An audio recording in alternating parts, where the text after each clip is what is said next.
তুমি কে তো খাবি না? না আমি খাবো না, এটা তো একটু লাগবে তো। কষ্ট। হ্যাঁ মানে মিস হয়ে গেছিল, কি করা যাবে। সবাইকে বলবো কোনো ব্যাপার না, 500 গাড়ির টাকা। পলিউশনের ডেটটা একটু খেয়াল রাখবেন, পলিউশন আর ইন্স্যুরেন্স। কোনো ব্যাপার না, 500 টাকা, 2000 টাকার চালান হয়। 500 টাকার উপর দিয়ে গেছে, ছেলেটার মন খারাপ। তাই তবে হ্যাঁ, চালানের বিল পেয়েছি অবশ্যই, তো সেই দিক থেকে খুশি যে আচ্ছা ঠিক আছে চালানটা চালান হয়েছে। খা, তাই ভাবলাম ওকে একটু নান খাওয়াই। এই নানটা আমরা খুব ভালো খাই, বাট আমি এখন খাবো না, মানে আমি খাবোই না, আমি আমার আনতে না করেছি। কোনটা বুঝার?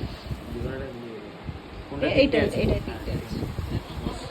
নে অরি তুইও বস। তুই আমার থেকে খা, না খেলে একটু না আমি খাবো না, খাবো না, কন্ট্রোল করে ফেলেছি যখন। আর রইলো তুই না খেলে তো আমি খাবো। খাবি তুই? আমার খেতেই হবে।